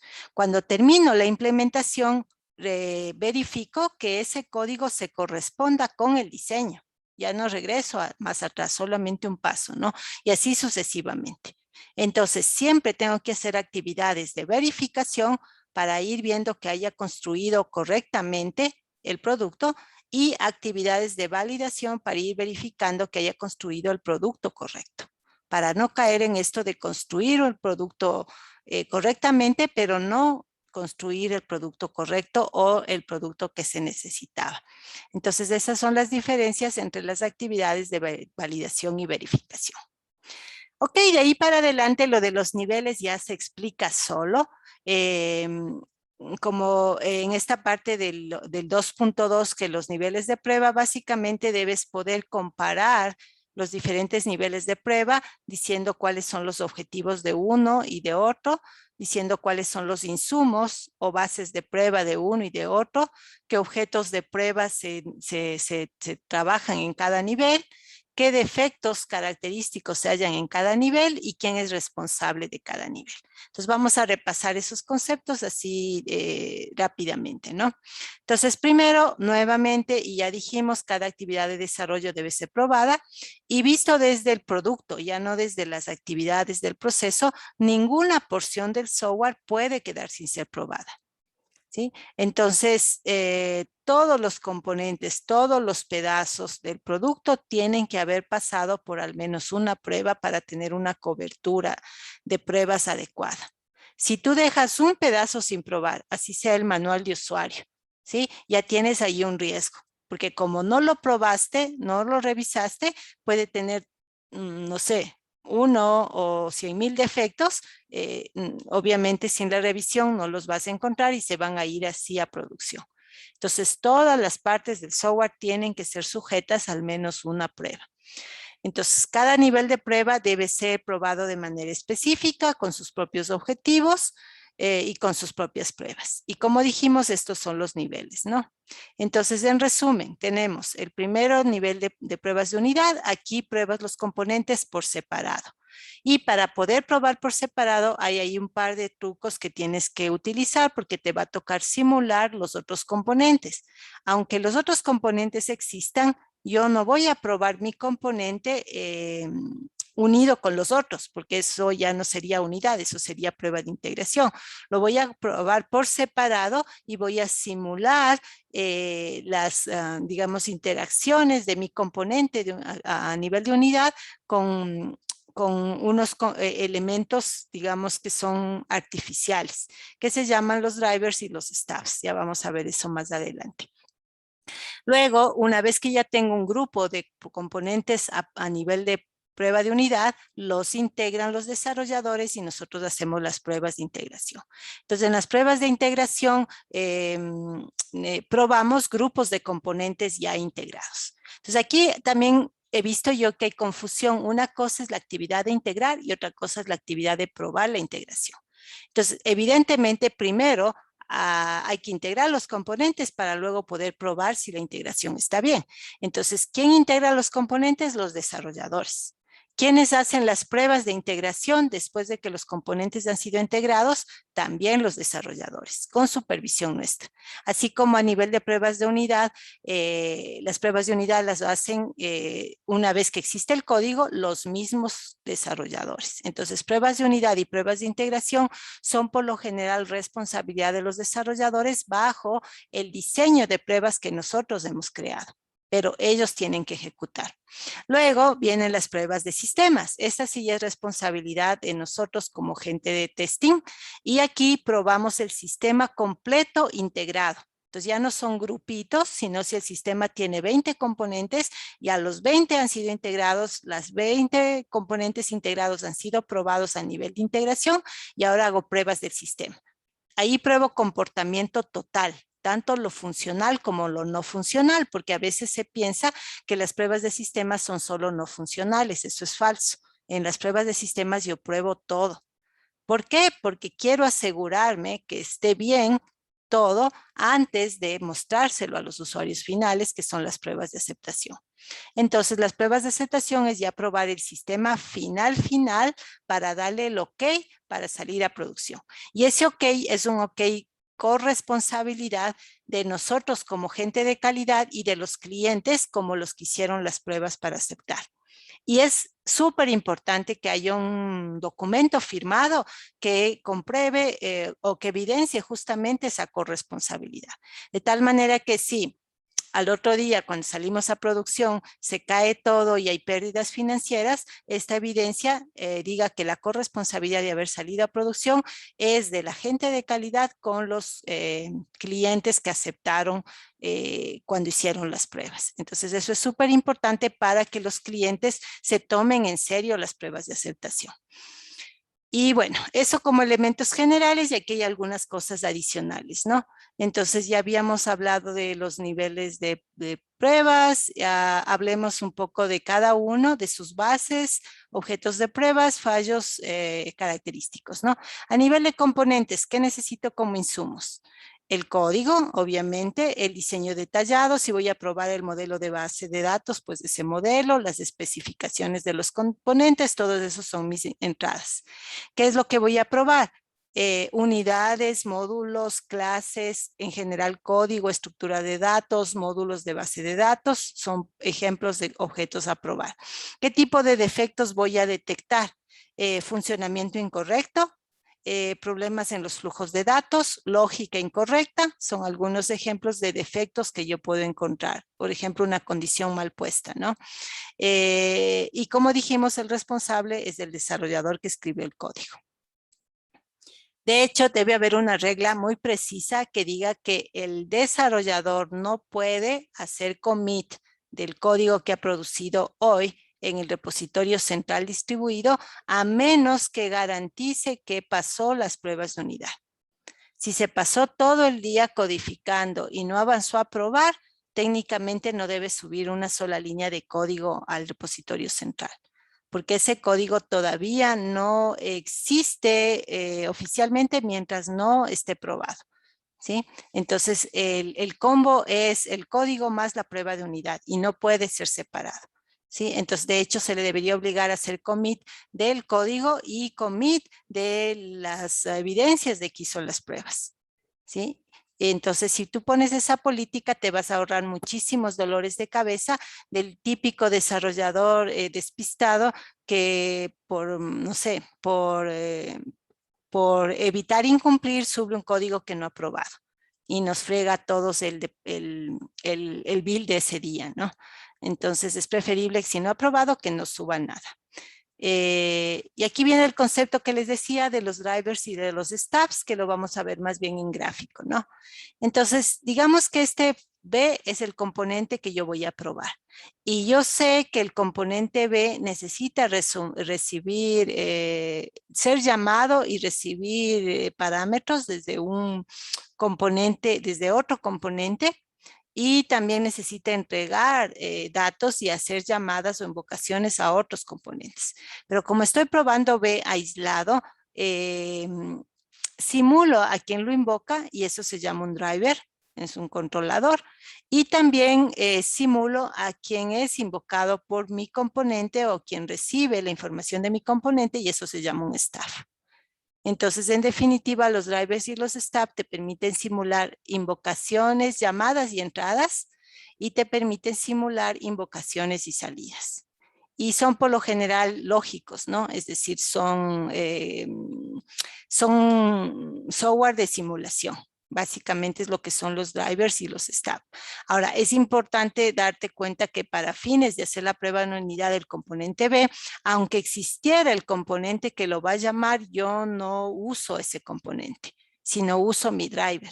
De esa manera yo aíslo los problemas, los defectos que pudieran encontrar, de que sean defectos que se arrastran del driver o se van al staff.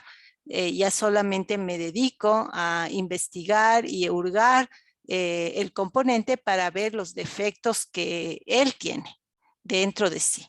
Entonces, por eso uso drivers y uso stubs. Y eso hace que las pruebas de componentes puedan tener cierto nivel de complejidad y requieran su tiempo, ¿no? Y por eso es que usamos herramientas automatizadas como JUnit, porque ahí escribes una sola vez el código de driver de stub y el código de la prueba como tal. Y cada vez solamente mandas a reejecutar. En pruebas de integración, ahí es interacción entre componentes o entre el software y dispositivos de hardware, por ejemplo, o entre el software y otros productos de software, ¿no?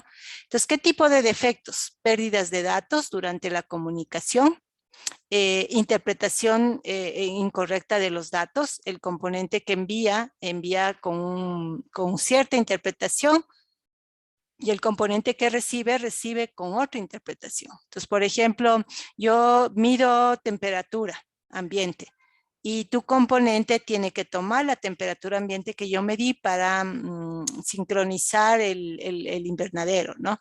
Entonces, mi componente mide la temperatura en Fahrenheit y tu componente entiende el dato en Celsius. Entonces yo medí, se me ocurre 90 Fahrenheit y en Celsius eso es una barbaridad, ¿no? Porque el 90 no significa, es totalmente distinto si usas la una unidad de medida que la otra. Entonces pueden ser temas de interpretación por falta de estandarización, por ejemplo, en las unidades de medida. También puede ser un tema de sincronización en cuanto a la temporalidad, ¿no? Entonces, yo te estoy mandando datos cada 2 minutos. Tú estás recibiendo datos cada 4 minutos. Eso significa que un dato recibes, otro lo pierdes. Un dato recibes, otro lo pierdes, porque no nos hemos puesto de acuerdo en la periodicidad. ¿Sí? Entonces, o podemos estar en frecuencias distintas, o yo puedo estar enviando los datos muy pronto, según tú, o muy tarde, según tú. Entonces, los dos componentes tienen que estar también sincronizados temporalmente. Y eso es un defecto típico de integración. Entonces, no está mal ni A ni B, sino que no hubo la estandarización en la integración. Y eso es lo que nosotros queremos probar aquí, ¿no? Entonces, bases de pruebas, el diseño del software, diagramas de secuencia, que son los que muestran los mensajes que van y vienen entre componentes, protocolos de comunicación, casos de uso, las arquitecturas, flujos de trabajos, interfaces externas, si yo tengo que hacer APIs con componentes de terceros, todos esos son insumos, ¿no? ¿Qué es lo que voy a probar? Objetos de prueba, subsistemas, bases de datos, la infraestructura para ver que funcionen, por ejemplo, las distintas capas de una arquitectura de comunicaciones, interfaces en general, APIs, microservicios, servicios web. Entonces son objetos de prueba que yo voy a querer una vez que estén integrados entre sí, probar que las comunicaciones funcionen bien. Fallos característicos, ya dijimos, sincronización de las llamadas, incompatibilidades en las interfaces, fallos en la comunicación, datos incorrectos o faltantes o mal codificados, suposiciones, etcétera, ¿no? Responsables de las pruebas de integración, los desarrolladores. Vamos a las pruebas de sistemas, entonces comprobar comportamiento, refiriéndote siempre a la ISO 25000, a todita. La primera criterio de la 25000, la funcionalidad, la adecuación funcional y los otros 7 criterios, ¿no? Desempeño, compatibilidad, usabilidad, confiabilidad, seguridad, mantenibilidad y portabilidad. Entonces vas a probar todo, obviamente dentro de lo que ha sido definido como el alcance del producto, ¿no? Entonces, por ejemplo, en el caso del proyecto de ustedes, hemos dicho que hay 2 criterios 25000 fundamentales y por los que ustedes deben empezar a registrar las métricas. El uno es la funcionalidad y el otro es la seguridad. Y después vienen los otros que están también solicitados como la usabilidad, la portabilidad, etcétera, ¿no? Entonces, obviamente, el nivel de detalle de las pruebas dependerá del alcance definido en el producto, pero en principio, de manera general, en las pruebas de sistemas, el universo es la ISO 25000, digámoslo así. Entonces, bueno, veamos cuáles son las bases de prueba.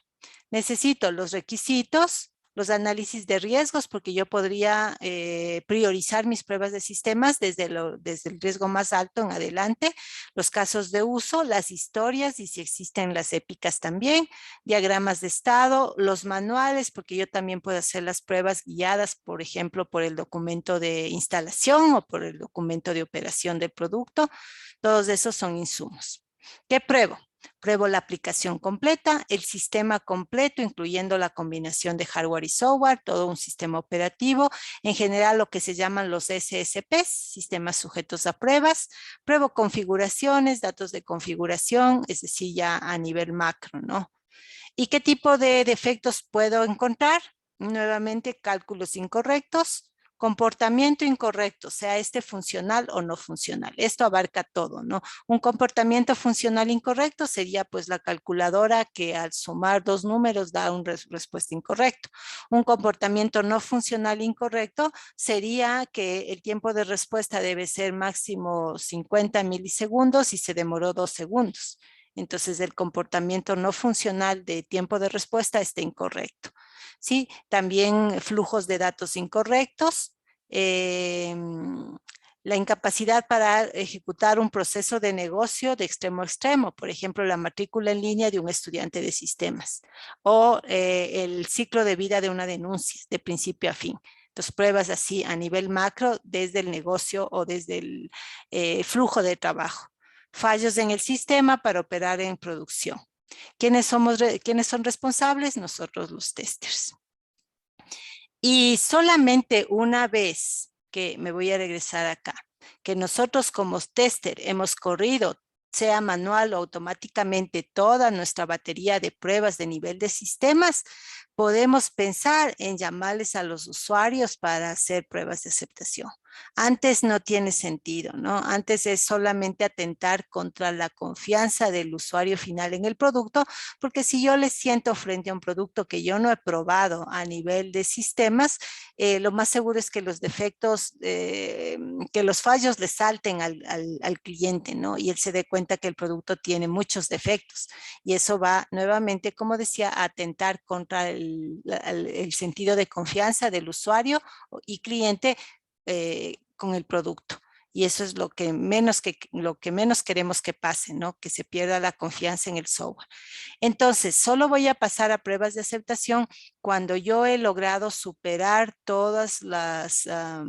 he logrado corregir todos los defectos que he identificado en las pruebas de sistemas y las pruebas previas de integración y las pruebas de unidad. Entonces, con toda esa batería de pruebas en cada nivel, ya a aceptación deberían llegarte muy pocos, pero muy pocos defectos residuales, en teoría. Cuando llegan muchos defectos a aceptación o peor aún a producción, lo primero que debes pensar es que lo que se tuvo es un proceso de pruebas mediocre, mal hecho o inexistente.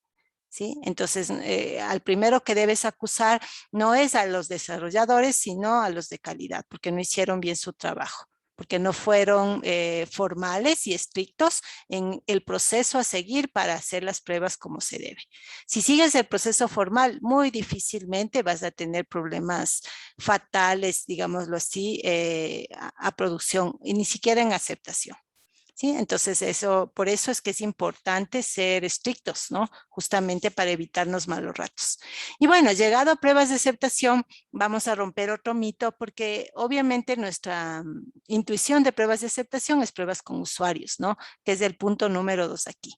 Las pruebas de aceptación de usuario es el cliente seleccionando un conjunto de sus usuarios para que a su vez seleccionen un conjunto de casos de prueba y con esos casos de prueba trabajen en su propio entorno. Entonces, del lado cliente se dice, Juanito, María y no sé, y Luis van a hacer las pruebas. Y Juanito escoge 2 que 3 que a él le parece que él quiere, lo mismo la otra persona y lo mismo la otra persona. Entonces, los usuarios nunca van a hacer pruebas exhaustivas, o sea, no existen, de hecho, pero no van a hacer pruebas completas, digámoslo así. Van a probar 2 que 3 cosas, las que ellos consideren, las que vale la pena probar o las que les dé su tiempo o su voluntad. ¿Sí? Entonces tú no te puedes confiar en las pruebas de aceptación de usuario, sino en tus pruebas de sistemas. Las pruebas de aceptación de usuario es más bien para que él pruebe y con sus propios ojos vea que sí funciona. ¿Sí? Y bueno, si ya detecta un defecto, pues ya nada, que cuando nos informe, pues nos tocará corregir y ya quedar mal, ¿no? Pasar por la vergüenza de que el usuario nos esté encontrando defectos. Pero las pruebas de aceptación de usuario no son las únicas y de hecho no son las primeras. Las primeras que debes hacer se llaman pruebas de aceptación contractuales y normativas. Entonces ahí lo primero es coger el contrato y ver todo lo que está contractualmente ofrecido ahí y probar que eso que está ofrecido sea lo que está implementado en el producto. Y junto con lo que está ofrecido en el contrato, lo que es obligatorio por ley. Entonces, revisar todas las regulaciones, normas que controlan el funcionamiento del negocio que el producto automatiza y asegurarnos que cumplimos con esas regulaciones. Si mi software es de emisión de gases, las regulaciones ambientales. Si mi software es bancario, las regulaciones de la superintendencia de bancos. Si mi software es de cooperativas de crédito, las regulaciones de economía popular y solidaria. Si mi software es de hospitales, las regulaciones del Ministerio de Salud. Entonces, siempre hay regulaciones y es necesario que tú investigues esas regulaciones, investigues el contrato y hagas pruebas para verificar y validar que estás cumpliendo con todo lo que el contrato dice y con todo lo que la ley pide. Solo una vez que le das visto a esto, pasas a hablar con usuarios. Porque no tiene ningún sentido que yo le diga al usuario, ve ya, pruébale para que veas que todo funciona. Si es que yo no me tomado la molestia de ver si estoy dentro de la ley o dentro del contrato, que luego me puede traer consecuencias legales, ¿no? E incluso penales, si es que las leyes que rompes están en el Código Penal. Entonces, primero veo lo contractual y normativo, luego hablo con los usuarios. Y no me queda ahí. El tercer tipo de pruebas de aceptación se llaman las pruebas de aceptación operativa. Entonces, este producto va a entrar a operación. Y cuando entra a operación va a requerir administración.